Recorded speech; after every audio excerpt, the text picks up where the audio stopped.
الحمد لله الذي هدانا للإسلام الذي نزل القرآن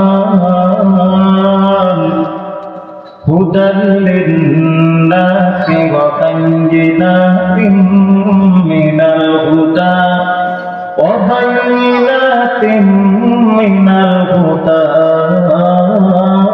والفرقان وخلق الإنسان وكرم وعلمه من البيان ما لم يعلم فسبحان الذي لا يحصى امتنان باللسان ولا بالقلم ونشهد أن لا إله إلا الله وحده لا شريك له ونشهد أن سيدنا وسندنا وحبيبنا وطبيبنا وأولانا ومولانا محمد صلى الله تعالى عليه وعلى آله وأصحابه وبارك وسلم تسليما كثيرا الذي أرسله الله تعالى بالحق بشيرا ونذيرا وداعيا إلى الله بإذنه سراجا وقمرا منيرا أما بعد فأعوذ بالله من الشيطان الرجيم بسم الله الرحمن الرحيم إنا نحن نزلنا الذكر وإنا له لحافظون وقال رسول الله صلى الله عليه وسلم يقال بصاحب القرآن اقرأ وارتقي ورتل كما كنت ترتل في الدنيا فإن منزلك عند آخر آية تقرأها أو كما قال عليه الصلاة والسلام صدق الله العظيم وصدق رسول النبي الكريم ونحن على ذلك من الشاهدين والشاكرين والحمد لله رب العالمين سبحانك لا علم لنا إلا ما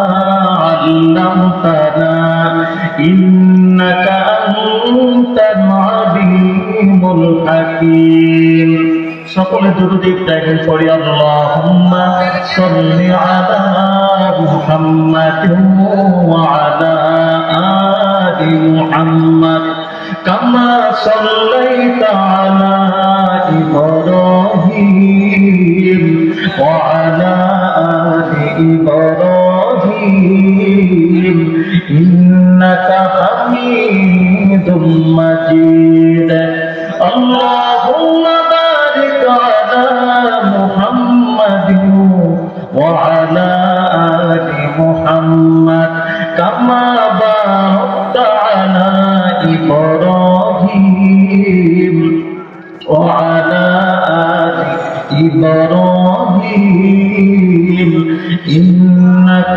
حميد مجيد আমার একটা স্বপ্ন পূরণ করো ও গো দয়াময় তোমার পথে চলতে গিয়ে আমার একটা স্বপ্ন পূরণ করো ও গো দয়াময় তোমার পথে চলতে গিয়ে মরণ যেন হয় আমার তোমার পথে চলতে গিয়ে মরণ যেন হয় আমি অটল যেন থাকতে পারি আল কোরআনের সাথে ধৈর্য নিয়ে ডাকতে পারি দিন কায়েমের পথে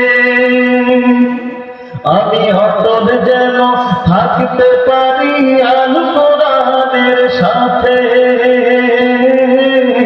ধৈর্য নিয়ে ডাকতে পারি দিন কায়েমের পথে আমার ধৈর্য দিও সাহস দিও ও দয়াময়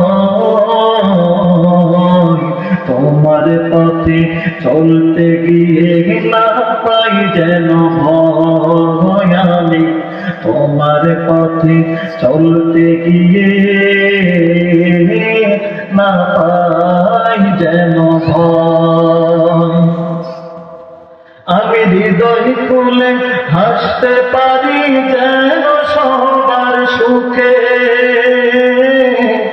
আমার নয়ন যেন কাঁদতে পারে মাজলুমানের দুঃখে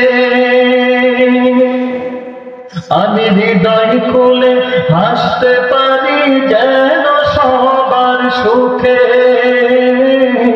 আমার নয়ন যেন কাঁদতে পারে মাজলুমানের দুঃখে আমায় এমন দিও ঈমান দিও ও গো দয়াময় তোমার গান গাইতে গিয়ে না পাই যেন ভয় আমি তোমার গান গাইতে গিয়ে না পাই যেন ভয় আমার একটা স্বপ্ন পূরণ করো ও গো দয়াময় তোমার পথে চলতে গিয়ে মরণ যেন হয় আমার তোমার পথে চলতে গিয়ে মরণ যেন হয় সবার তোমার পথে চলতে গিয়ে মরণ যেন হয় সবার আমিন বলো রবের পথে মরণ চান না যার মরণটা রবের পথে হয়ে যায় সে তো কামিয়াব তার তো আর কোনো চিন্তা থাকে না আল্লাহ তাআলার জন্যে যদি মরণ হয় সে আল্লাহই তো আমাকে জান্নাত দিবে নাকি এজন্য আমাদের মরণটা হবে কার জন্য বলেন আল্লাহর জন্য আমার জীবন মরণ আমার নামাজ আমার ইবাদত বন্দেগী আমার সব কিছু কার জন্য হবে আল্লাহর জন্য হবে যে আল্লাহ আমাকে হায়াত দিয়েছেন যে আল্লাহ আমাকে কথা বলার সুযোগ দিয়েছেন যে আল্লাহ আমাকে মাহফিলে এনেছেন যে আল্লাহ আমাকে মুসলমান বানিয়েছেন যে আল্লাহ আমাকে ঈমান দান করেছেন সে আল্লাহ নিয়ামত শুকর দরকার আছে না নাই তো সে আল্লাহ তাআলা আমাদেরকে একটা জবান দিয়েছেন আজকে যদি জবান না থাকতো আমাকে কেন বক্তা বানাইতেন জবান থাকার কারণে কথা বলতে পারি বিধায় তো আমাকে কেন বক্তা বানাইছেন তা আপনি আমি যারা কথা বলতে পারি আমরা বুঝবো না জবান কত বড় দামি যিনি বোবা কথা বলতে পারে না ওনার হাত পা মুখের ভঙ্গিমা অনেক কষ্টে মানুষকে বুঝায় অনেক আবেগ কিন্তু আমি আপনি হাত পা এত লড়াইতে হয় না মুখ দিয়ে ফটোফট বলতে পারি যে আল্লাহ কথা বলার সুযোগ দিয়েছেন আমাদেরকে সে আল্লাহর জন্য কি আমরা শুকর আদায় করতে রাজি মাহফিলে আমার আগেও বয়ান করেছেন পরেও বয়ান করবেন এবং আমিও বয়ান করতেছি, যখন আলহামদুলিল্লাহ সুবহানাল্লাহ যেখানে যেটা বলার সেখানে সেটা বলবেন তো জবান খুলে ইনশাআল্লাহ। তাহলে শীত চলে যাবে, শরীরে গরম চলে আসবে ইনশাআল্লাহ। তাহলে আমরা সর্বপ্রথম মহান আল্লাহ তাআলার শুকর ও সুজুদ আদায় করছি, যিনি আমাদেরকে এত এত নিয়ামত দিয়েছেন। সে আল্লাহ শুকর আদায় করছি, আমরা জবান খুলে আওয়াজ করে বলি আলহামদুলিল্লাহ। লক্ষ কোটি দুরূদ সালাম মানবতার কান্ডারি সাইয়্যিদুল মুরসালিন খাতামুন নবিয়্যিন আশরাফুল আম্বিয়া হযরত মুহাম্মদ মুস্তাফা আহমদ মুস্তাফা, আমাদের সকলের কলিজার টুকরা নবী, প্রিয় নবীজি যেখানে শুয়ে আছেন সোনার মদিনায়, সে রাসূলের প্রতি মহব্বতের সুরে আর একবার ভালোবাসা দিয়ে আমরা দুরূদ পাঠ করছি সাল্লাল্লাহু আলাইহি ওয়াসাল্লাম।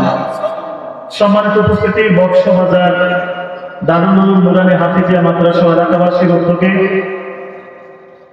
27 জানুয়ারি 2024 শনিবার বাদ জোহর হইতে বার্ষিক ওয়াজ ও দোয়া মাহফিলের সম্মানিত প্রধান অতিথি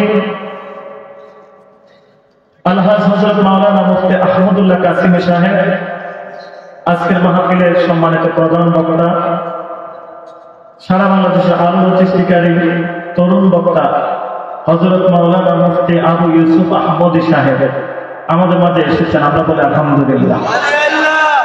এবং মাগরিবের আসরের পর থেকে যত ওলামায়ে কেরাম কথা বলেছেন, আপনারা যারা মেহমান হয়েছেন, আরো যারা আসতেছেন, আল্লাহ তাআলা বক্তা শ্রোতা সমস্ত মেহমানদেরকে, আজকের মাহফিলের আয়োজক কমিটি সহ মাহফিলকে এবং যেই মাদ্রাসার উদ্যোগে মাহফিল শুনতেছি এই দারুল উলুম নুরানী হাফিজিয়া মাদ্রাসাকে কবুল করুন, বলেন আমিন। এবং যারা এই মাহফিলকে সাজিয়েছেন, আল্লাহ তাআলা প্রিয় ভাই হাফেজ মাওলানা নোমান সিদ্দিকী সাহেবকে কবুল করুন, মাহফিল কমিটিগুলোকে উত্তম জাযা খায়ের দান করুন, বলেন আমিন। এবং আমরা যারা এসেছি আজকের মাহফিলে, আমি জানি না এখানে খাবার দিবে কি দিবে না, দুই একজন উচ্চতর মহলের আসেন, কোন বক্তা কি বলে না বলে এটা একটু নোট করার জন্য। বাকি 97 জন আসেন কিসের জন্য বলেন? দিন শিখার জন্য, ইসলামের মহব্বতে থেকে ইসলামকে আরো বেশি জানার জন্য, ঠিক কিনা বলেন? তিনজনকে আমরা বাদ দিলাম, কিন্তু আজকে আমরা তিনজনের জন্য দোয়া করব, যারা গুপ্তচর হয়ে আসছেন নেতার দালালি করার জন্য। আল্লাহ তাদেরকে হেদায়েত নসিব করো, আমিন। জোরে বলেন আমিন। আল্লাহ তাআলা সবাইকে মাদ্রাসা এবং মাহফিলের মুহিদ্দিন বানিয়ে দেন, বলেন আমিন। সম্মানিত উপস্থিতি, আমরা সবাই কি মানুষ, আমরা সবাই মানুষ এবং আমাদের ধর্মের নাম হচ্ছে ইসলাম, আমরা মুসলমান। এখানে বিধর্মীরা আসতে পারবে, কোনো বাধা নাই। আল্লাহ তাআলা আমাদেরকে মানুষ বানিয়েছেন। আমি আজকে যে বিষয় বয়ান করব, বিষয় ভিত্তিক বয়ান করার চেষ্টা করি সব সময়। আজকে যে বয়ান করবো সেটা হচ্ছে কোরআনের মর্যাদা সম্পর্কে। এই কোরআনের মর্যাদা বুঝতে হলে আমাদেরকে একটু পিছনের দিকে যেতে হবে। সেটা হচ্ছে আমরা আল্লাহ তাআলার একটা সৃষ্টি, কোরআনও আল্লাহ তাআলার সৃষ্টি। সৃষ্টিজীবের শ্রেষ্ঠ মাখলুক কারা, এটা যদি আপনি আমি বুঝতে চান তাহলে আমাদেরকে সামান্য একটু পিছনের দিকে যেতে হয়। সেটা হচ্ছে এই পৃথিবীতে আমাদের দুই চক্ষু দিয়ে আমরা যা কিছু দেখি আর না দেখি সব কিছু হচ্ছে মাখলুক, সব কিছু কি মাখলুক। আমার সাথে করে কথা বলবেন, কারণ আপনারা যখন চা দোকানে বসে কথা বলেন, একটা মুসল্লি যখন আর একটা মুসল্লির সাথে কথা বলেন, বলতে আছে আধা ঘন্টা যদি বলার পরও যদি অপর মুসল্লি উত্তর না দেয়, সে কথা বলবে যে দূর এতক্ষণ আধা ঘন্টা সময় কোন পাগলের সাথে কথা বললাম, এটা বলবে না। কথা বলার সময় যদি কেউ রেসপন্স দেয়, হ্যাঁ ঠিক আছে, ঠিক নাই, বেঠিক, সমস্যা, তাহলে কথা বলতে মজা পাওয়া যাবে। আর আপনারাও যদি আমার কথার সাথে উত্তর দেন, আমি বুঝতে পারবো আপনারা আমার কথা বোঝেন। এরপরে যারা দোকানদার ভাই আছেন, আপনার দোকানের সামনে যে ভাই দাঁড়ায় আছেন, সে যদি কিছু কেনাকাটা করে তাহলে বিক্রি করে, সমস্যা নাই। যদি কেনাকাটা না করে, শুধু হাঁটাহাঁটি করে, তাহলে আপনি মাহফিলে দাওয়াত দেন যে ভাই একটু প্যান্ডেলের ভিতরে বসেন। আমাদের দেশে একটা কথা আছে, সিন্নি খাইলে কারো ছিল মোল্লা ছিলি না। মাহফিল হচ্ছে এখানে, মানুষ জমা হয়ে আছে দোকানে, ঠিক কিনা? এই জন্য দোকানের হক আদায় করেন, মাহফিলের হক আদায় করেন, না হলে সকালবেলা কাজা আদায় করা সম্ভব, নামাজের কাজা আদায় করা যায়, মাহফিলের কাজা আদায় করা যায়। এই জন্য মাহফিলের হক একটু আদায় করেন। সারা দিন বেলায় তো বিক্রি করা হচ্ছে নাকি? এখন একটু আমাদের প্রধান মেহমান, প্রধান বক্তা আসবেন, আমি বিশেষ বক্তা, ছোট মানুষ, কি বলি একটু শোনেন না, ভুল হইলে ধরাই দেন, কোনো সমস্যা নাই। তারপর আমি অনুরোধ করবো মাহফিলে পাঠাইয়া দেন। দোকানদার ভাইরা কেউ যেন আপনার দোকানে অযথা বসে বিড়ি না খায়। একটা বিড়ি খাবে, একটা টান আপনার জাহান্নামের টান কাছাকাছি চলে যাবে। আপনি বলবেন যে বিড়ি খাওয়ার দরকার নেই, সিঙ্গারা পেঁয়াজ খেয়ে মসজিদে মাহফিলে বসে যাবে। ইনশাআল্লাহ আমরা যারা বাইরে আছি, দাঁড়ায় আছি, সবাই মাহফিলে চলে আসে, পর্যাপ্ত পরিমাণ জায়গা খালি আছে। তো যে কথা বলতেছিলাম, দুই চক্ষু দিয়ে আমরা যা কিছু দেখি সবই মাখলুক, সবই মাখলুক। আল্লাহ তাআলা ছোট থেকে ছোট মাখলুক বানাইছেন, বড় থেকে বড় মাখলুক বানাইছেন। এখন কত মাখলুক আল্লাহ বানাইছেন, এটা কি কেউ হিসাব দিতে পারবে বলেন? কারো সম্ভব না হিসাব। কোন বিজ্ঞান বলেন, কোন গবেষক বলেন, সে বলতে পারবে না কত মাখলুক আল্লাহ বানাইছে। আমরা ছোটবেলা শুনতাম 18,000 মাখলুক আল্লাহ বানাইছে। আসলে কোরআন থেকে যদি জানি, কোরআন বলে না, অগণিত 18,000 নয়, 18 লক্ষ কোটি হাজারের বেশি মাখলুক আল্লাহ বানাইছে। কারণ আল্লাহ কোরআনে কারিমের ভিতরে বলেন, وَإِن تَعُدُّوا نِعْمَةَ اللَّهِ لَا تُحْصُوهَا। আল্লাহ তাআলা বলেন, ও দুনিয়ার মানুষেরা, আমি আল্লাহ তাআলা কত অগণিত মাখলুক বানাইছি। তুমি যদি তোমার জীবনের হায়াত কুটিয়া সারা জিন্দেগি ভর আমি আল্লাহ তাআলার নিয়ামতের শুকর আদায় করো আর নিয়ামতের গণনা করো, তোমার জীবন শেষ হয়ে যাবে, আমি আল্লাহর মাখলুক গণনা করে শেষ করতে পারবা না। আল্লাহ রাব্বুল আলামিন ছোট থেকে ছোট, বড় থেকে বড় নিয়ামত বানাইছেন, মাখলুক বানাইছেন। এই ছোট বড় নিয়ামতের মাখলুকের রহস্য যদি আপনাকে বুঝতে হয়, এই চক্ষু দিয়া আমরা এমন এমন ছোট জিনিস আল্লাহর মাখলুক আছে যাদের ভিতরে জীব আছে, রূহ আছে, আমরা দেখি না।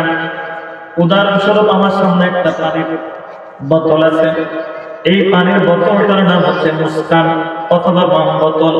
এই পানিটা একটা মেশিনের মাধ্যমে রিফাইন করা হয়েছে, পানিটা বিশুদ্ধ, পানিটার ভিতরে কোনো ময়লা নাই। আপনি আমি যদি এই পানিটার ভিতরে তাকাই, একটাও কিন্তু ময়লা দেখবো না, একদম স্বচ্ছ পরিষ্কার একটা পানির বোতল, ঠিক কিনা বলুন? যখন আপনি একদম দুর্ভিক্ষ ছোট মেশিনের দ্বারা ছোট ছোট পানি দেখার যে মেশিন, এটা দিয়ে যদি আপনি পানির দিকে তাকান, তাহলে দেখবেন যে চোখে আপনি পানিটা পরিষ্কার দেখছেন, আর ওই যন্ত্র দিয়ে পানিটার দিকে তাকাইলে দেখবেন ছোট ছোট পোকামাকড় কিলিবিলি করতেছে পানির ভিতরে। তাহলে এই চক্ষু দিয়ে ছোট থেকে ছোট মাছলুক দেখা সম্ভব নয়। আবার একইভাবে আল্লাহ এত বড় থেকে বড় সৃষ্টি বানাইছেন, যে সৃষ্টি আপনার আমার চোখ দিয়ে দেখা হয় না, আর মেধা দিয়ে এটাকে যাচাই করা হয় না। কত বিশাল আল্লাহ আসমান বানাইছেন। আল্লাহ রাব্বুল আলামিন এই যে আমাদের মাথার উপরে আসমান বানাইছেন, এই আসমানটা পৃথিবী থেকে কয় কোটি গুণ বড় কেউ জানেন নেই? কয় কোটি গুণ বড়? হ্যাঁ, আল্লাহ তাআলা পৃথিবী থেকে এই পৃথিবীটাকে 13 লক্ষ কোটি গুণ বড় বড় হয় বানাইছে। এটা বিজ্ঞানে বলছে, তো হাদিসও বলে নাই, কোরআন শরীফও বলে নাই। এত বিশাল একটা আসমান আল্লাহ বানাইছে। এই আসমান আমরা দেখতেছি যে আল্লাহ তাআলা সাজায় রাখছেন কোটি বিঘিতে। এখন কেউ কি এটা মাথার ভিতরে খেলছে যে কত বিশাল কয়েক বছরে আসমানে? কেউ বলতে পারবে না।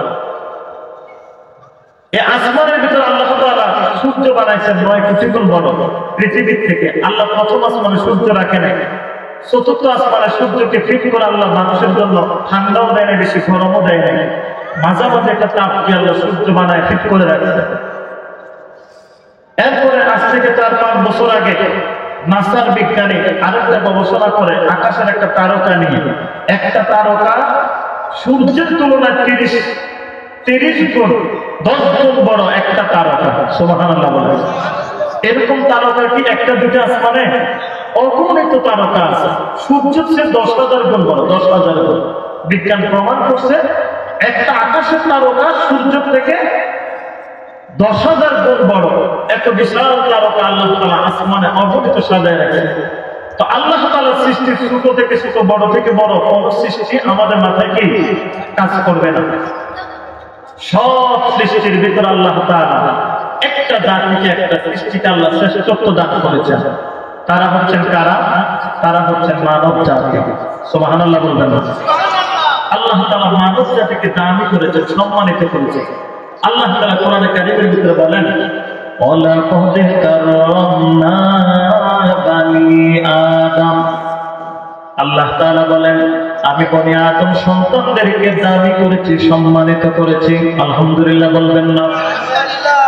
এই বনি আদম সন্তানদেরকে যেমন দামি করেছেন, সম্মানিত করেছেন, এটা কি দুনিয়াতে সম্মানিত করেছেন নাকি না? আল্লাহ রাব্বুল আলামিন জান্নাত থেকে বনি আদম সন্তানদেরকে দামি করে দুনিয়াতে পাঠাইছেন। রাসূলুল্লাহ হাদিসের ভিতরে পাওয়া যায়, কুল্লু মাউলুদিন ইউলাদু আলাল ফিতরা। প্রতিটা শিশু সন্তান ইসলামের ফিতরাতের উপর জন্ম নেয়। জন্মসূত্রে যদিও সে হিন্দুর ঘরে হয়, ইসলামের ফিতরাতের উপর জন্ম নেয়। মা বাবা হিন্দু থাকার কারণে সন্তানটা হিন্দু হয়। যদি সন্তানটা খ্রিস্টানের ঘরে জন্ম নেয়, যদি ইসলামের ফিতরাতের উপর জন্ম নেয়, মা বাবা খ্রিস্টান থাকার কারণে সন্তানটা খ্রিস্টান হয়। ঠিক কি না? মুসলমানের ঘরে সন্তান মুসলমানের ঘরে জন্ম নিল। এই মুসলমানের ঘরে সন্তানগুলা ইসলামের ফিতরাতের উপর জন্ম নিল। মা বাবা জন্মসূত্রে মুসলমান। কথা ছিল ওই মুসলমানের সন্তানটা মুসলমান হওয়ার কথা, খাঁটি মুসলমান হওয়ার কথা, যেহেতু মা বাবা মুসলমান। আজকে আমাদের যত দিন যাচ্ছে, যত সময় যাচ্ছে, মুসলমানের ঘরের সন্তানগুলা তত নাস্তিক আর বেদিন ঈমান হারা হয়ে যাচ্ছে। ঠিক কিনা বলেন? আজকে মুসলমানের সন্তানগুলা 25 বছরের সময় অতিবাহিত করতেছেন। আমরা দেখতে পাচ্ছি মুসলমানের সন্তানগুলো যৌবনে সুরসুরি শরীরে চলে আসার কারণে এই যে একটা সমকামিতার একটা লেখাপড়া করে এই মুসলমান সন্তানগুলো আজকে বলতেছেন যে আমি যদিও মানুষ পুরুষ, অন্তরের ভিতরে মনে মনে রাখতেছে আমাকে মেয়ে। নাউজুবিল্লাহ বলেন। আজকে আমাদের শিক্ষা ব্যবস্থা কোথায় চলে গেছে? এই শিক্ষা ব্যবস্থা অসুস্থ শিক্ষা ব্যবস্থা হয়ে গেছে, সুস্থ নাই। এই শিক্ষা ব্যবস্থা অসুস্থ শিক্ষা ব্যবস্থাকে আমরা ধিক্কার জানাই। বলেন ঠিক কিনা? প্রকৃত শিক্ষা ব্যবস্থা কোথায় আছে জানেন? আজকের আলোচনা বুঝতে পারবেন। আমি আপনাদেরকে বলেছিলাম আল্লাহ রাব্বুল আলামিন অত অগণিত মাখলুকের ভিতরে একটা জাতিকে 3.5 হাতের বডি, এই মানব জাতিকে শ্রেষ্ঠত্ব দান করেছেন। আল্লাহ কসম খেয়ে বলেছেন, অতীনি ওয়াজাইতুন অতুরি সিনিনা ওয়া হাযাল বালাদিল আমিন। দুই ফলার দুই জায়গার কসম খেয়ে আল্লাহ বলেন, লাকাদ খালাকনাল ইনসানা ফি আহসানি তাকওয়িম। আল্লাহ তাআলা বলেন, আমি বড় মায়া করে দয়া করে মানুষ বানাইছি। সুবহানাল্লাহ বলেন। এই যে আল্লাহ রাব্বুল আলামিন আমাদেরকে দামি করে দুনিয়াতে পাঠিয়ে দিয়েছেন। রাসূলুল্লাহর হাদিস থেকে আমরা জানতে পারলাম প্রতিটা শিশু সন্তান ইসলামের ফিতরাতের উপর জন্ম নিয়েছে, দামি হয়ে এসেছেন। কারণ আল্লাহ তাআলা যখন প্রথম মানুষ বানাইছেন, যিনাকে বানাইছেন তিনি ছিলেন আদম সফিউল্লাহ, আমাদের আদি পিতা আদম আলাইহিস সালাম। যিনাকে বানানোর পর আল্লাহ জান্নাতের ভিতরে রাখার পর এমনি এমনি আল্লাহ নবীকে সম্মানিত করেন নাই। এমনি এমনি বলে নাই তুমি জান্নাতের ভিতরে থাকো। আল্লাহ রাব্বুল আলামিন আদম আলাইহিস সালামকে দামি করার পিছনে একটা ঘটনা আছে, একটা মূল কারণ আছে। এটা কি কারণ? মূল ঘটনাটা জানতে হলে আপনাদেরকে আমি আগে বলি, আমরা যে সম্মানিত হয়ে পৃথিবীতে আসছি, আমরা সবাই কিন্তু এখন সম্মানিত নয়। এই সম্মান ধরে রাখার জন্য আল্লাহ তাআলা আমাদেরকে দুইটা ফর্মুলা দিয়েছেন। দুইটা পদ্ধতি দিয়েছে। মনে করেন এই বক্সবাজারের ভিতরে সুন্দরপুর বাজার একটু বড় মনে হয় সম্ভবত, বা ফেনী শহরের ভিতরে আপনাদের এলাকার কেউ একজন একটা কোম্পানি দিল, চায়না থেকে একটা মেশিন আনলো। এই মেশিনটা চালানোর জন্য দুইটা জিনিস লাগবে। কয়টা? দুইটা। এক নাম্বার হচ্ছে ইঞ্জিনিয়ার, দুই নাম্বার হচ্ছে গাইড। এক নাম্বার ইঞ্জিনিয়ার ড্রাইভার, আর দুই নাম্বার হচ্ছে গাইড। কিভাবে মেশিনটা পরিচালনা করবে? এই মেশিনটা পরিচালনা করার জন্য দুইটা জিনিস লাগবে। এক নাম্বার জিনিসের নাম হচ্ছে ইঞ্জিনিয়ার, আরেক নাম্বার অথবা এক নাম্বার ধরেন গাইড, দুই নাম্বার ধরেন ইঞ্জিনিয়ার। যদি কেউ গাইড বাদ দেয়, শুধু ইঞ্জিনিয়ার ধরে, তাহলে মেশিনটা পরিপূর্ণ চালানো সম্ভব হবে না। আবার কেউ যদি ইঞ্জিনিয়ার বাদ দিয়ে দেয়, ড্রাইভারকে বাদ দিয়ে দেয়, শুধুমাত্র গাইড দেখে দেখে মেশিন পরিচালনা করে চায়নার মেশিন, এটাও সম্ভব না। ঠিক কিনা বলেন? এই জন্য আল্লাহ রাব্বুল আলামিন আমাকে আপনাকে যে পৃথিবীতে পাঠিয়েছেন আমার আপনার শ্রেষ্ঠত্ব ধরে রাখার জন্য, আল্লাহ রাব্বুল আলামিন আমাকে আপনাকে দুইটা জিনিস দিয়েছেন। এক নাম্বার জিনিসের নাম হচ্ছে কিতাবুল্লাহ, আর আরেক নাম্বার জিনিসের নাম হচ্ছে রিজালুল্লাহ। কিতাবুল্লাহ এটা কোন জিনিস জানেন না? কিতাবুল্লাহ হচ্ছে আল্লাহর কালাম। এটা তো শুধু কিতাবুল্লাহ বলা যাবে না, শুধু কিতাবুল্লাহ বললে হবে না, এটাকে বলতে হবে কালামুল্লাহ। আল্লাহর কোরআনের কথা, আল্লাহর ভাষা, আল্লাহর কথা। আল্লাহ আমাদেরকে এমন এমন শুধুমাত্র কিতাবুল্লাহ দেয় নাই, আল্লাহ 104খানা কিতাব বানাইছেন। এই 104খানা কিতাবের ভিতরে সবথেকে দামি যে কিতাব কোরআনুল কারীম আমাদেরকে দিয়েছেন। বলেন আলহামদুলিল্লাহ। খুশি না বেজার? বলেন। আরেকটা বলেছিলাম, মানুষের শ্রেষ্ঠত্ব ধরে রাখার জন্য দ্বিতীয় যে জিনিসটা আল্লাহ দিয়েছেন সেটা হচ্ছে রিজালুল্লাহ। এই রিজালুল্লাহ এমন একটা দামি জিনিস। রিজালুল্লাহ কাকে বলা হয়?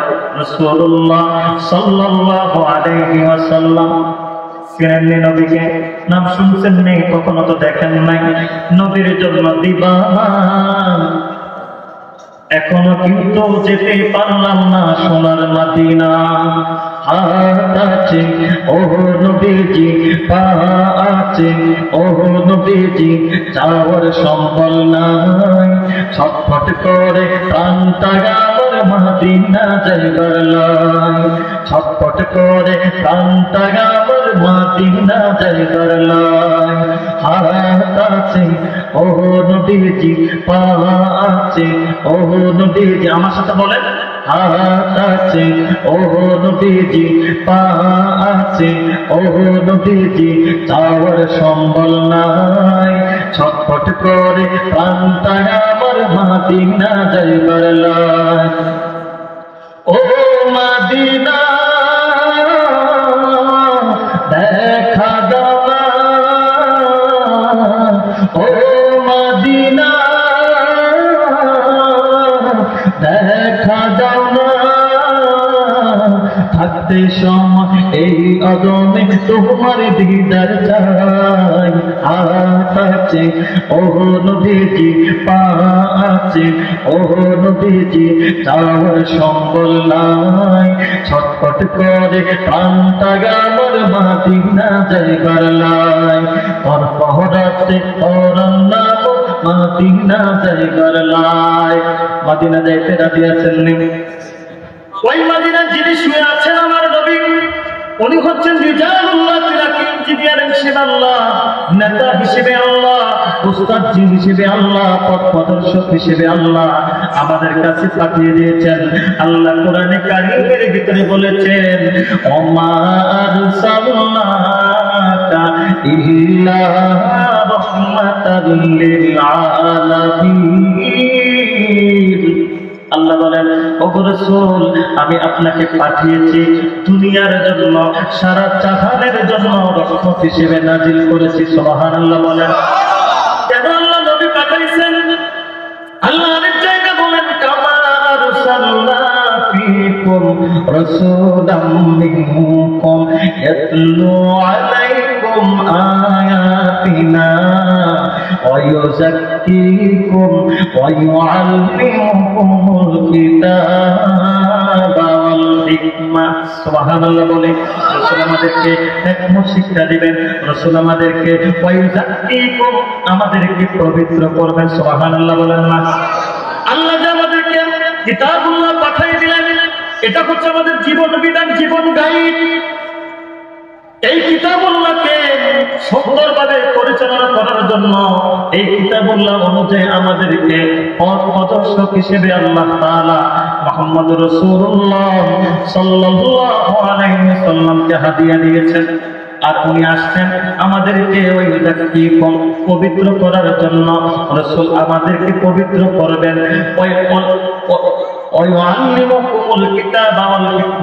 আমাদেরকে হিকমত শিক্ষার জন্য হিকমত শিক্ষা দেওয়ার জন্য আয়াত পাঠ করে শোনানোর জন্য কোরআনের আয়াত আল্লাহ রাব্বুল আলামিন বলেন কোন বান্দা যদি দুনিয়াতে যাওয়ার পর এই কিতাবুল্লাহর আমল করে রিজালুল্লাহর সুন্নাত অনুসারে চলে আমি আল্লাহ তাআলা যে সম্মান যে দাম দিয়া মানুষকে দুনিয়াতে পাঠাইছি ওই সম্মান আর ওই মর্যাদা ওই ব্যক্তিটা ধরে রাখতে পারবে বলেন সুবহানাল্লাহ আজকে আমাদের মুসলমান জানে না কোরআন কত দামি মুসলমান বুঝে না কোরআন কত বড় নিয়ামত কোরআনের মাহফিলে বাধা দেওয়া হয় কোরআনের মাহফিল আজকে দেখা যায় কোরআনের মাহফিলগুলোতে আজকে আলহামদুলিল্লাহ মাহফিল কমিটিকে আমি ধন্যবাদ জানাই অনেক জায়গা আমার অনেকগুলো মাহফিল বন্ধ হয়ে গেছে দুঃখ লাগে এই মাহফিলগুলোর ভিতরে দলীয় নেতাদের নাম দিলে অন্য নেতা রাগ করে বলে যে অমুক নেতার নাম দেওয়া হয়েছে মাহফিল করতে দেওয়া যাবে না আছে না নাই আপনাদের দিকে না থাকুক আমাদের দিকে তো আছে নাকি হ্যাঁ এই মাহফিলের ভিতরে কি নাই কোন বাহিরের কোন নেতার নাম নাই আসলে শুনেন নেতারা যখন বড় বড় মঞ্চ করে রাজনীতির বক্তব্য দেয় সেখানে কি কোনো আলেমের নাম থাকে আমি হিংসা করতেছি না হিংসার জন্য বলতেছি না নাম থাকে ওনারা জানে যে ওখানে নেতা হুজুরের কোনো কাম নাই এখানে কি নাই নৌকা মার্কায় দিলে বড় শান্তি পাবে দেশের লোক এটা কোনো হুজুর বলবেও না বলবে আর আমি বলি যে কোরআন পড়বে যতক্ষণ শান্তি আসবে ততক্ষণ তাহাজ্জুদ পড়বে যতক্ষণ শান্তি আসবে ততক্ষণ নামাজ পড়বে যতক্ষণ শান্তি আসবে ততক্ষণ ঠিক কিনা জোরে বলে ওই স্লোগান হুজুররা বিশ্বাসী নয় নৌকার পক্ষে দানের শীষের পক্ষে হুজুররা বিশ্বাসী নয় হুজুররা তো বিশ্বাসী হচ্ছে কোরআনের পক্ষে কোরআনের কথা বলবে এই কোরআনের মাহফিলগুলোতে দেখা যায় অনেক নেতার নাম দিলে ভিন্ন নেতা কষ্ট পায় পাইতে পায় না বলেন এজন্য এই মাহফিলগুলোতে সমস্ত নেতাগুলোকে এইভাবে মৌখিকভাবে দাওয়াত দিবেন আর মাহফিলগুলো যাদের উসিলায় হচ্ছে কোরআনের জন্য হচ্ছে শুধুমাত্র কোরআনের ধারক বাহক যারা কোরআনের বক্তা যারা তাদের নাম লিখে দিয়ে নিচে দেওয়া বিষয় ভিত্তিক লিখে দিবেন এটাই হবে সুন্দর মাহফিলের পোস্টার আলহামদুলিল্লাহ বলেন নেতার বিরুদ্ধে বলছি কোন নেতার বিরুদ্ধে বলি নাই চুক্তি দেখাইলাম যদি আমার নৌকার মঞ্চে আমার নাম লেখে যে আজকের নৌকার মঞ্চে শেখ হাসিনার পক্ষে যিনি আসবেন প্রধান অতিথি বা বিশেষ অতিথি হিসেবে বেলাল হোসেন সাদি তাহলে আমি আমার মাহফিলে লিখতে পারি এই এলাকার চেয়ারম্যান এমপি মন্ত্রীর নাম নাকি কথা বলেন ঠিক কিনা এজন্য কোনো রাগারাগি নয় আমাদের দেশে দেখতেছি যে মাহফিলে পোস্টারে বক্তার নাম দিলে নেতার নাম দিলে আরেক নেতা বেজার হয়ে যায় কারণ আমার মাহফিল বন্ধ হয়ে গেছে আমি বুঝতেছি আমি জানি আপনারা হয়তো অনেকে জানেন না এর জন্য এই মাহফিলগুলো কোরআনের নাম উঠবে কোরআনওয়ালাদের তার নাম উঠবে বলেন কোরআনওয়ালাদের যদি রিক্সাওয়ালার সমিতি হয় রিক্সাওয়ালার নাম উঠবে কোরআনওয়ালার সমিতি হয় কোরআনওয়ালার নাম উঠবে ধরে বলেন ঠিক কিনা সম্মানিত উপস্থিতি আল্লাহ তাআলা আমাদেরকে এই কোরআন দান করেছেন আর রিজালুল্লাহ রাসূলুল্লাহ সাল্লাল্লাহু আলাইহি ওয়াসাল্লামকে দান করেছেন কেন সম্মান ধরে রাখার জন্য কিসের জন্য বলেন সম্মান ধরে রাখার জন্য সম্মানিত করার জন্য আল্লাহ তাআলা তো আমাদেরকে কোরআন দিয়েই আল্লাহ তাআলা দুনিয়াতে পাঠাইছেন কারণ আমরা যখন পৃথিবীতে আসছি আমাদের নবী মুহাম্মদ রাসূলুল্লাহ সাল্লাল্লাহু আলাইহি ওয়াসাল্লাম যখন পৃথিবীতে আসছেন আল্লাহ তাআলা মুহাম্মদ সাল্লাল্লাহু আলাইহি ওয়াসাল্লামের উপর প্রথম যে আয়াত নাযিল করেন সূরা আলাকের প্রথম 5 আয়াত প্রথমে আল্লাহ বলেন ইকরা বিসমি রাব্বিকাল্লাযী খালাক ওগো রাসূল আপনি পড়েন। আল্লাহ তাআলা বললেন কি পড়ো, আপনি পড়েন। রাসূল বলল কি পড়ব? বিসমি শুরু করেন। রাসূল বললেন কি শুরু করব? রব্বিকাল্লাযী, রবের নামে শুরু করেন। নবীজি বললেন কোন রবের নামে শুরু করব? আল্লাহ বললেন খলাক, যিনি আপনাকে সৃষ্টি করেছেন। সুবহানাল্লাহ বলেন। আল্লাহ তাআলা রাসূলকে বলতেছে ওগো রাসূল আপনি পড়েন আর জানেন, আল্লাহর নামে পড়েন, আল্লাহকে জানেন। ইকরা বিসমি রাব্বিকাল্লাযী খলাক, খলাকাল ইনসানা মিন আলাক। জমাট বাঁধা দেখে, জমাট বাঁধা রক্ত দেখে যে মানুষ আল্লাহ বানাইছেন। আল্লাহ কোরআনে কারীমের ভিতরে বলেছেন, একটু সামনের খালি জায়গাটা পূরণ করেন, তাহলে পিছনে বাইরে বসতে পারবেন। সামনের খালি জায়গাটা একটু পূরণ করেন, মেহেরবানি করে, কষ্ট করে। আপনাদেরকে কষ্ট দেওয়ার জন্য আসছে, মাফ করে দিয়েন। আবার বিরক্ত হইলে বলিয়েন, আবার যদি বলতে না হুজুর বন্ধ করেন, বন্ধ করে দিন।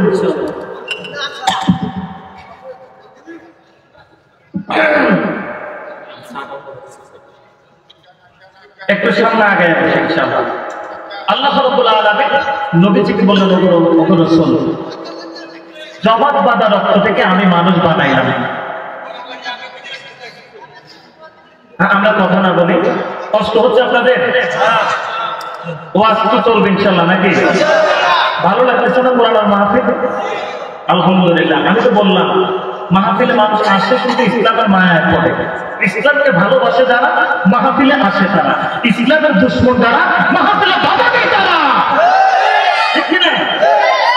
আলহামদুলিল্লাহ অনেক মানুষ হয়ে গেছে। আল্লাহ তাআলা মাহফিলে আর মানুষগুলোকে কবুল করে বলেন আমিন। যে কথা বলতেছি, আল্লাহ তাআলা রাসূলুল্লাহ সাল্লাল্লাহু আলাইহি ওয়াসাল্লামকে বলেন ওগো রাসূল আমি তো মানুষ বানাচ্ছি জমাট বাঁধা রক্ত থেকে, আর আমার দেশে শিক্ষিত কিছু মূর্খ, শিক্ষিত কিছু মূর্খ, কেন বলছে এটা বলতেছি, এই শিক্ষিত মূর্খরা আমাদের দেশের পাঠ্য বইয়ের ভিতরে লিখে দিয়েছে মানুষ দানব থেকে তৈরি। নাউজুবিল্লাহ বলেন। দেখেন কতটা মূর্খ। আল্লাহ কোরআনে বলছেন কুল হাল ইয়াস্তাবিল্লাযীনা ইয়া'লামুনা ওয়াল্লাযীনা লা ইয়া'লামুন। আল্লাহ বলেন যারা কোরআনের জ্ঞান জানে আর যারা জানে না তারা কোনোদিন কোনো সময় সমান হতে পারে না। ঠিক কিনা?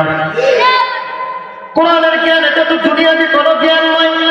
কোরআনের জ্ঞান এটা তো দুনিয়াবি কোনো মানুষের লেখা জিনিস নয়, এটা আল্লাহ প্রদত্ত একটা জিনিস।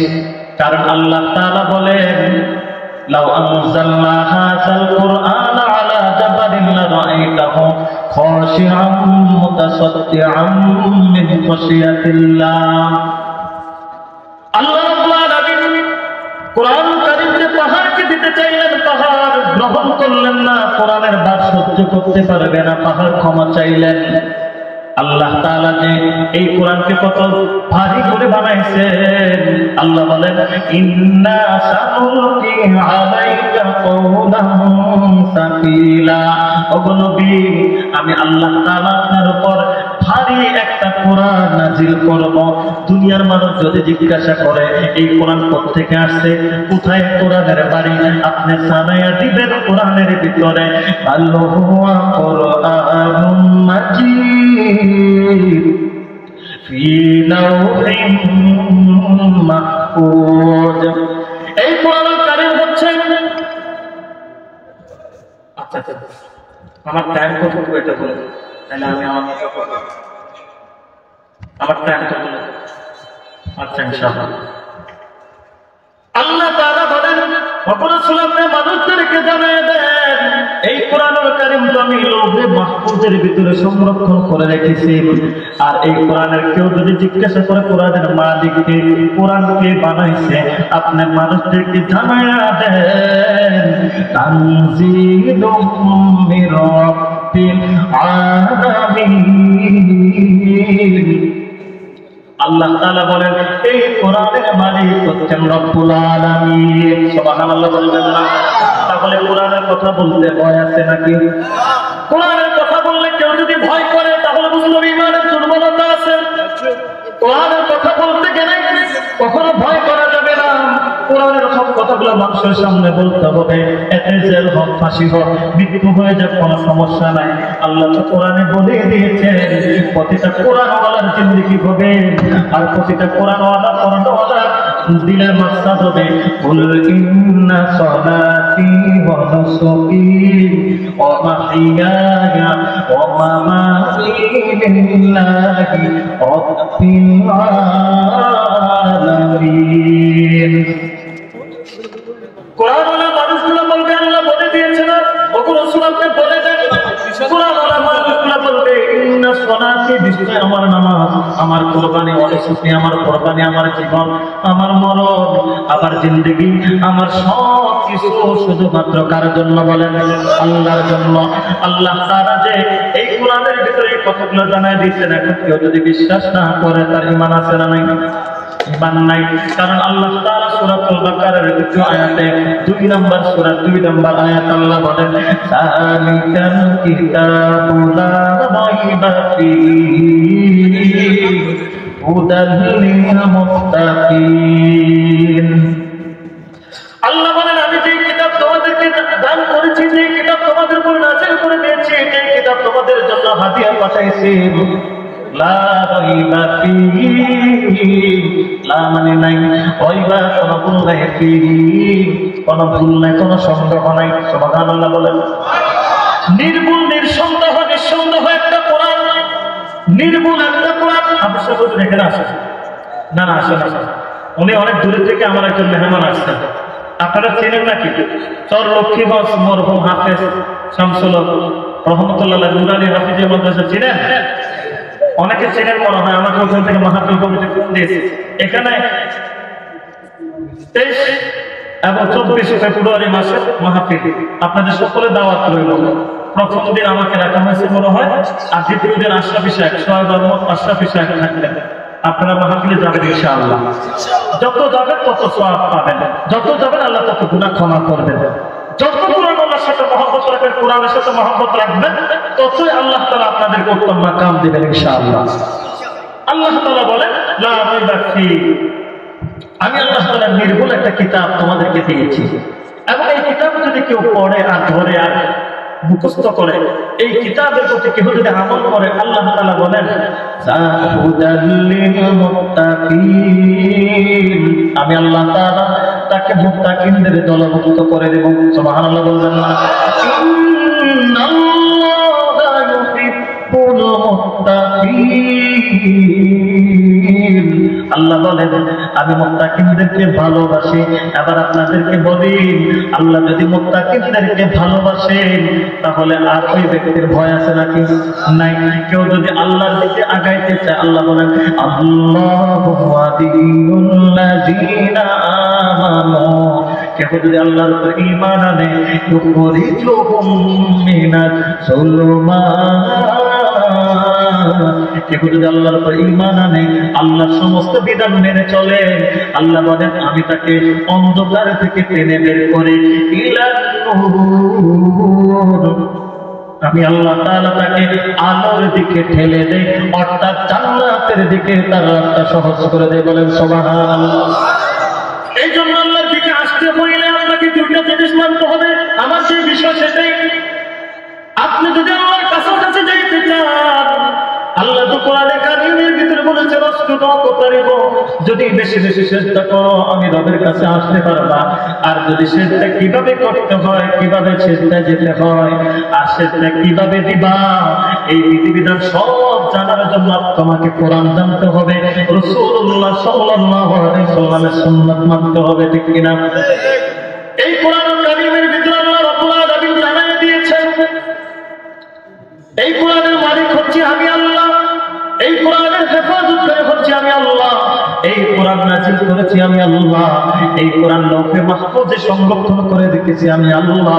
1500 বছর আগে থেকে আজকের এই দিন পর্যন্ত কোরআনের একটা আয়াত তো দূরের কথা, সবর দূরের কথা, একটা নুকতাও পরিবর্তন কেউ করতে পারে নাই। ভুল করতে পারে নাই। এই মাহফিলের পোস্টারের ভিতরে তাকান, এখানেও ভুল পাবেন। 1 নম্বরে আমার নামে নিচে দেখে দিছে কবে আপন মন ইসলামিক টিভি, হয়ে গেছে আপনার মন ইসলামিক টিভি নাকি? হ্যাঁ, এই দুনিয়াতে এটা মাধ্যমকে বদনাম করি নেই, ভুল হতে পারে এটা বলছি। এই দুনিয়াতে যে বই লেখে সবকিছু বইয়ের ভিতরে ভুল থাকে, এবং লেখক তিনি বলে দেন যে আপনারা আমার বইয়ের ভিতরে যদি কোনো ভুল পান আমাকে ধরাই দেন, পরবর্তীতে সংস্করণ করা হবে। কিন্তু আল্লাহ তো বলেন নাই আমাকে ভুল ধরাই দিয়ে পরে সংস্করণ করা হবে। আল্লাহ বললেন লা রাইবা ফীহি হুদাল লিল মুত্তাকিন, আমি নির্ভুল নিঃসন্দেহ একটা কোরআন তোমাদেরকে হাদিয়া দিয়েছি। আলহামদুলিল্লাহ বলেন। এবার আসলে আমি তো বলেছি কোরআনটা অনেক ভারী জিনিস, অনেক দামি জিনিস। আগের যুগের মা বোনেরা সকালবেলা কোরআন শরীফ গুনগুন করে পড়তো। বর্তমান মা বোনেরা রাত্রে 8টা বাজে সিরিয়াল যদি দেখতে ভুলে যায়, বাচ্চাকে খাবার দিতে গিয়ে যদি সিরিয়াল না দেখতে পায়, সকালবেলা সিরিয়ালের কাজ আদায় করে, আছে না নাই? আর সকালবেলা আগের যুগের মা বোনদেরকে দেখতাম গুনগুন করে কোরআন তেলাওয়াত করেন। এখন দেখা যায় কোরআন তেলাওয়াতের সময় নাই, মোবাইলে সময়টা চলে যায়, টিভিতে সময়টা চলে যায়, দুনিয়ার সব খবরের ভিতরে সময়টা চলে যায়। আল্লাহ যে একটা মূল্যবান সময় দিয়েছেন, সময়টা কোন কাজে লাগাইছেন? কতটুকু নিজের জন্য, পরিবারের জন্য, কতটুকু রবের জন্য আপনি তৈরি করেছেন, কতটুকু রবের জন্য আপনি সময়টাকে ব্যয় করেছেন, একটু হিসাব নিয়ে আনেন। আল্লাহ তাআলা সূরাতুল হাশরের ভিতরে বলেন ইয়া আইয়ুহাল্লাযীনা আমানু তাকুল্লাহ ওয়াল তানজুর নাফসুম মা কদ্দামাত লিগাদিন ওয়াত্তাকুল্লাহ। আল্লাহ তাআলা কোরআন আর ঈমানদারকে ডেকে বলেন, ঈমানদাররা তোমরা আমি আল্লাহ তাআলাকে ভয় করো। আমি আল্লাহ তাআলাকে ভয় করার পর তোমরা তোমাদের নিজেদের হিসাব একটু মিলায় নাও। ওয়াল তানজুরু নাফসুম মা কদ্দামাত লিগাদিন ওয়াত্তাকুল্লাহ। তুমি তোমার জীবনের হিসাবটা মিলায় নাও। তুমি সারা দিন কয়টা নেক আমলের কাজ করলা, কয়টা বদ আমলের কাজ করলা, কয় ওয়াক্ত নামাজ ছেড়ে দিলে কয় ওয়াক্ত নামাজ আদায় করলা। এটা যদি রাত্রেবেলা বালিশে শুইয়া শুইয়া একটু চিন্তা ফিকির করো, তাহলে প্রথম দিন হিসাব আসবে তোমার নেক আমল কম, বদ আমল বেশি। পরের দিন হিসাব আসবে নেক আমল বদ আমল সমান সমান। পরের দিন হিসাব আসবে বদ আমল কম, নেক আমল বেশি। পরের দিন হিসাব আসবে তোমার বদ আমল নাই, নেক আমল বেশি। এইভাবে কোন বান্দা যদি কোন ব্যবসায়ী ভাই যদি হিসাব করে, তার ব্যবসা কখনো লস দেখা দেয় না। কোন ব্যবসায়ী ভাই যদি প্রত্যেকদিন দোকানের হিসাবটা প্রত্যেকদিন মিলায় নেয়, তাহলে বুঝতে পারে আমার কত টাকার মাল উঠাইলাম, কত টাকার মাল বিক্রি করলাম, কত টাকার মাল কোরআনের ভিতরে জমা আছে। ব্যবসায়ী ভাইয়ের মনটা একটা তাজা মন থাকে, ঠিক কিনা? আর যে বেশি ব্যবসায়ী ভাই কি করে না, হিসাব প্রতিদিন করে না, সে চিন্তা করে দোকানে আসবে, মানুষ জুয়া খেলবে, তাস খেলবে, বিড়ি খাবে, চা খাবে, খাই বাকি রেখে চলে যাবে। একসময় দেখা যায় যে দোকানের ডিসক্রিপশন আসলে অনেক কিছু ছিল, চিপ পটেটো আচার মাথা সব ছিল। এরপরে দেখা যাবে 2-1 বছর পরে দোকানের ভিতরে চায়ের কেটলি দুটা, চার কাপ ছাড়া কিছু নাই, বেলা বিস্কুট ছাড়া আছে না? কেন? শুধুমাত্র হিসাব না থাকার কারণে। এর জন্য ইমানদার বান্দা হিসাব করবে। কি করবে? ইমানদার বান্দা হিসাব করতে, হিসাব কোন জায়গায় মিলাবেন? আবার যেতে হবে কোরআনের দিকে। সুবহানাল্লাহ বলবেন না? হিসাব মিলাইতে হইলে তো কোরআনের দিকে যেতে হবে। জীবনের হিসাব করতে হলে তো রাসূলের সুন্নাহর দিকে যেতে হবে, নাকি? এবার এই কোরআন যে আল্লাহ তাআলা দান করছেন, কোরআনটা কেমন দামি শুনেন। আল্লাহ তাআলা কোরআনে কারীমের ভিতরে 2টা আয়াত বলছেন, যেটা অন্য কোনো কিতাবে বলেন নাই, অন্য কোনো কালামের ভিতরে বলেন নাই। যেমন আমরা জানি 104খানা কিতাবের ভিতরে 4টা কিতাব আল্লাহর কাছে প্রসিদ্ধ দামি, তাওরাত, জবুর, ইনজিল, কোরআন। তাওরাত, জবুর, ইনজিল, কোরআন। 4জনের ভিতরে আল্লাহ একজনকে কি করে? দামি বানায়। যেমন জিবরাইল আলাইহিস সালাতু ওয়াস সালাম, আজরাইল আলাইহিস সালাতু ওয়াস সালাম, মিকাইল আলাইহিস সালাতু ওয়াস সালাম, ইসরাফিল আলাইহিস সালাতু ওয়াস সালাম। একজন দামি, তিনি হচ্ছেন কি? জিবরাইল আলাইহিস সালাতু ওয়াস সালাম, বার্তা বাহক। এরপরে 4জন সাহাবা আছে, আবু বকর রাদিয়াল্লাহু তাআলা আনহু, হযরত ওমর রাদিয়াল্লাহু তাআলা আনহু, ওসমান রাদিয়াল্লাহু তাআলা আনহু, আলী রাদিয়াল্লাহু তাআলা আনহু। 4জনের ভিতরে একজনকে আল্লাহ দামি বানাইছে। তিনি হচ্ছেন কে? আবু বকর রাদিয়াল্লাহু তাআলা আনহু। সুবহানাল্লাহ বলবেন না? আবু বকর কেমন দামি জানেন? একদিন মা আয়েশা রাদিয়াল্লাহু তাআলা আনহা রাসূলকে রাতের উপর শোয়ায়া, উনি উপরের দিকে তাকায়া আকাশের তারাটা দেখতেছে। তো এমন সময় রাসূলুল্লাহ সাল্লাল্লাহু আলাইহি ওয়াসাল্লাম বলতেছে, ওগো আয়েশা, তুমি আকাশের তারকা করতেছো, তুমি জানো এই তারকার সমান কার আমল? আয়েশা রাদিয়াল্লাহু তাআলা আনহা মনে করলেন যে মনে হয় বলবে যে আবু বকর রাদিয়াল্লাহু তাআলা আনহু। এখন রাসূলুল্লাহ সাল্লাল্লাহু আলাইহি ওয়াসাল্লাম আবু বকরের নাম না বলে বললেন এই আকাশের তারকার সমান আমল হচ্ছে হাফসার বাবা হযরত ওমর রাদিয়াল্লাহু তাআলা আনহু। সুবহানাল্লাহ বলে।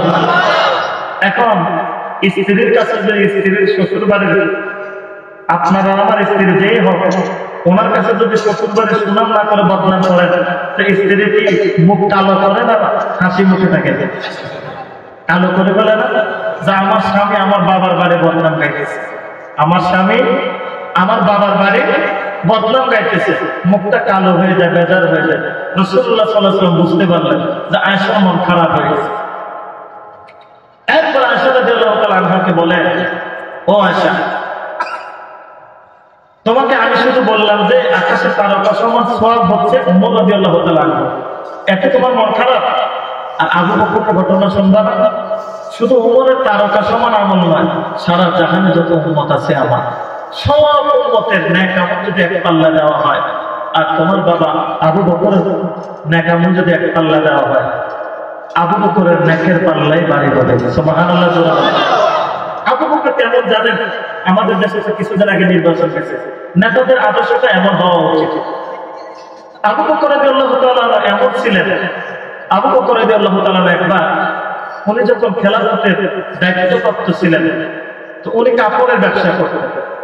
তো একদিন তিনি রাষ্ট্রীয় কোষাগারে সবাইকে ডাক দিলেন, বাইতুল মাল থেকে এই এলাকার কোন কোন মানুষগুলো গরিব দুঃখী, তাদেরকে কিভাবে সহযোগিতা করা যায় একটা লিস্ট তৈরি করলেন। আমাদের দেশে নেতারা এটা করেন, আমাদের দেশে নেতারা তৈরি করে কিভাবে জানেন? যাকে যে গরিব মানুষকে লিস্ট খাবার দিবে, আগে তার বায়োডাটা বের করে তার বাপ দাদা কোন দল করছে এটা আগে খবর পাওয়া আছে না নাই? আপনাদের এলাকায় নাই, যেখানে আছে আছে। এরকম লিস্ট তৈরি করার সময় আগে তার বায়োডাটা বের করে কোন দলের, কোন দল সাপোর্ট করে আগে এটা খবর পাও। এরপরে কি করো? তাকে বাইতুল মাল থেকে খাবার দাও। তো আবু বকর রাদিয়াল্লাহু তাআলা আমার সময় ওইটা ছিল না।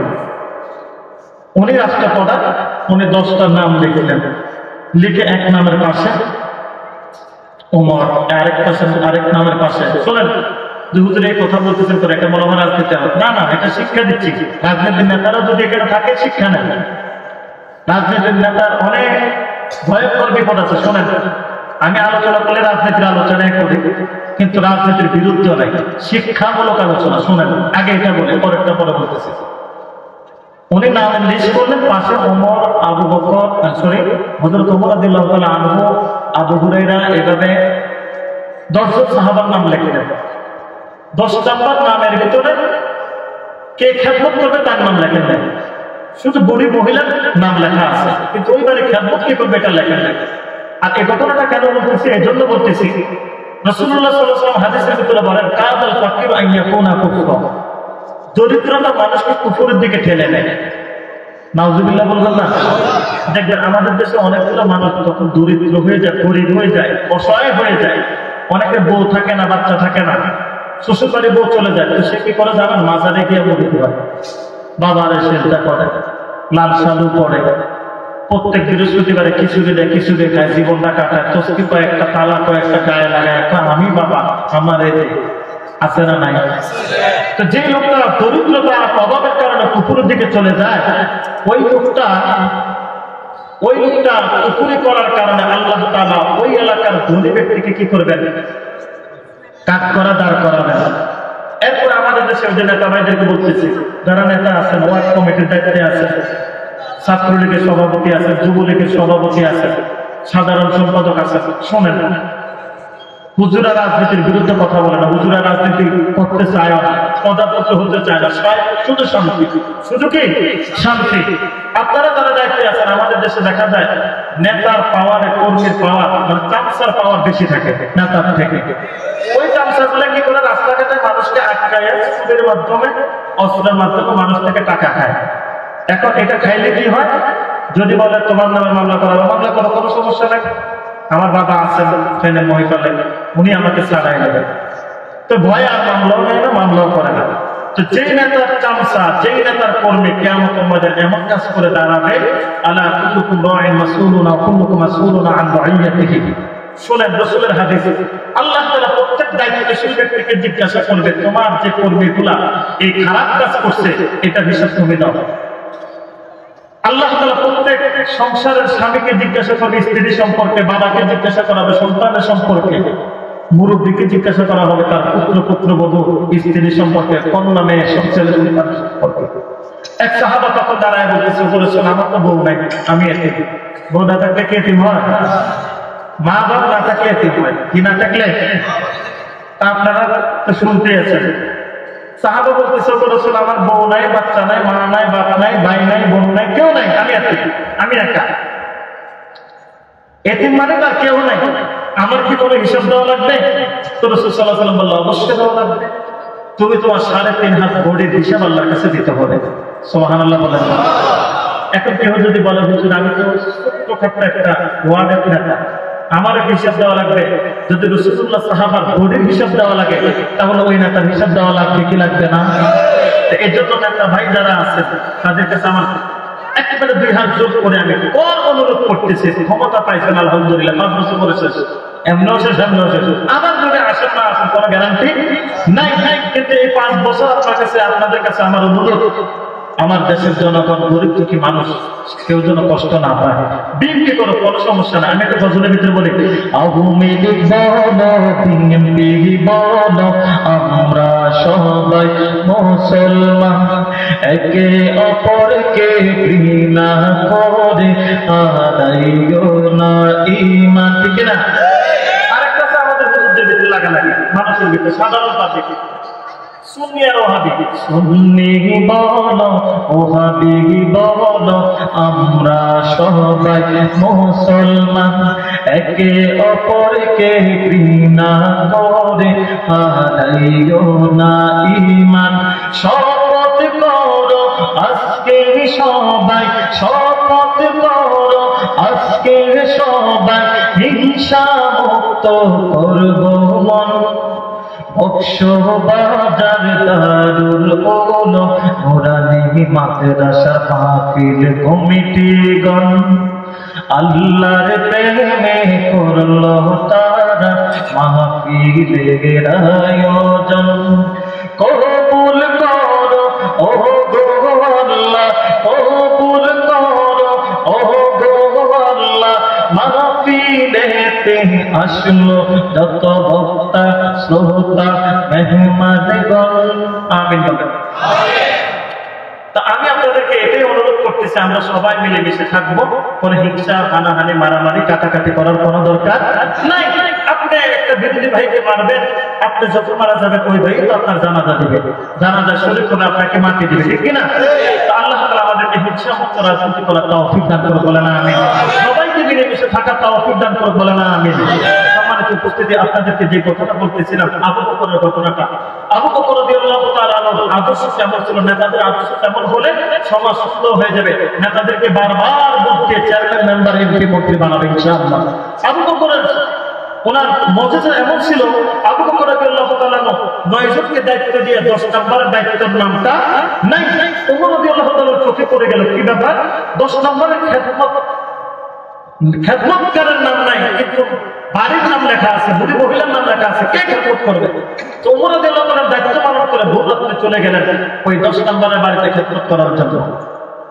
মনে মনে ভাবলেন হয়তো কেউ নাই এই জন্য দেয় নাই, অথবা কেউ গোপনে গোপনে করে কে, আমি এটা দেখব। প্রথম দিন গেলেন, যাওয়ার পরে দেখতেছে বুড়ি মহিলাকে দরজা আওয়াজ দিলেন, মহিলা বলতেছে কে? বললো যে মা আমি তো ওমর, আমি আসছি আপনার